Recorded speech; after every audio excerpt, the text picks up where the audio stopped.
What is an implosion? Implosion is a process of destruction by collapsing inwards of the object itself. Where explosion expands, implosion contracts.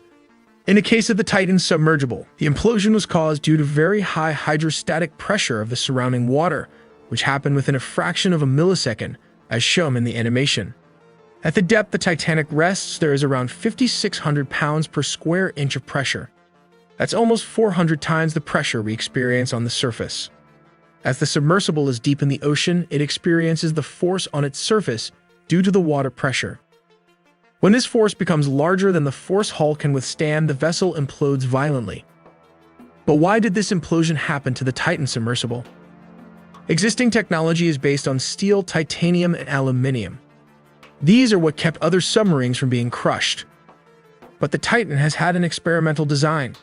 It used mostly carbon fibers, which have the advantage of being lighter than titanium or steel.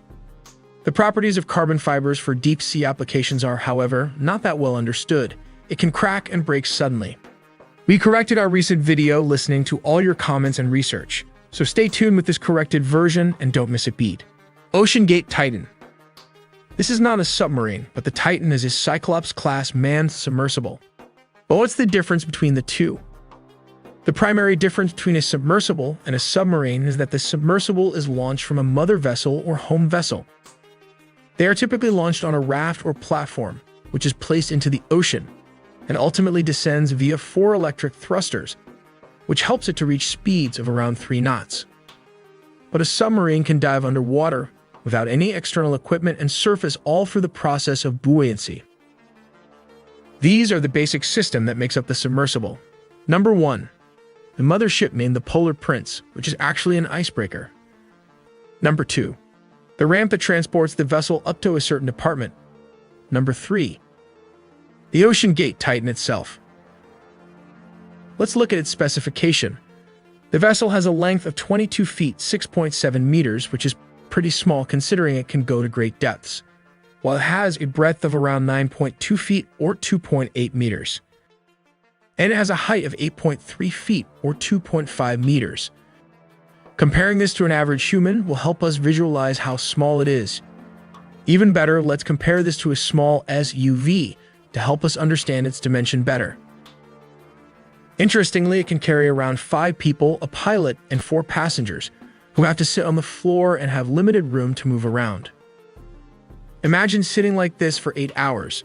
If someone asks the question, what if nature calls? Yes, there's a toilet on the submersible, but it is only separated from the rest of the capsule by a privacy curtain located at the front of the submarine.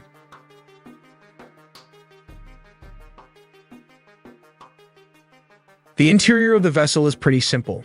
You will have a joystick, which is actually a video game controller, and 2 monitors to help steer the vessel. One is for the sonar, and the other one placed on the side is for steering the submersible. This is probably one of the basic deep-diving submarine you will ever see. Let's move outside the submersible to understand the engineering behind it. These are the 4 electric thrusters that help steer the vessel. 2 inner space thrusters are placed in a horizontal position as shown here, and 2 more are located on both sides of the vessel are placed in a vertical position. At the back is the electronics equipment and most probably contains oxygen and navigation system. It is an unmanned part of the vessel that also has the ability to even recycle some of the carbon dioxides and pump back the regenerated 50% oxygen into the cabin. This is one of the main reasons the submersible vessel has a 96-hour oxygen as claimed by the company. Interestingly, this is the entrance made up of titanium and opens up just like this. This is the camera of the vessel, which can be viewed from one of the 2 monitors. At the front are 4 lights required for deep-sea diving. With all this equipment, the submersible can go up to depths of 4,000 meters or 13,000 feet at a speed of 3 or 4 knots. Now that we have established the basic functions, let's take a look at how this works. Step number 1. Mothership, which is the Polar Prince, anchors at a particular spot where the Titanic shipwreck is located. Step number 2. The ramp slowly disembarks from the mothership along with the Titan submersible. Step number 3. It will slowly descend to a certain depth. Step number 4. The small Titan submersible will disengage from the assigned platform. Step number 5. Titan will slowly descend at a low speed of 3 or 4 knots. Step number 6. The pilot will use the joysticks to pilot the vessel. This is how it works. Moving the joystick controller just like this will propel the vessel forward. Tilting the controller back will reverse the vessel with the help of the electric thrusters.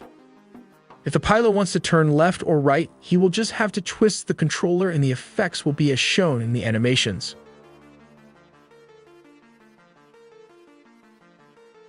On the left-hand side of the joystick is the down and up controller. Tilting the controls forward results in the downward descent of the vessel, and pushing the controllers down results in the upward movement of the vessel. The submersible did not even reach the wreckage of the Titanic, but suffered an implosion because of the weak carbon fiber hull. And the debris is located just 1,600 feet from the Titanic and consisted of 5 parts as shown here in the animations.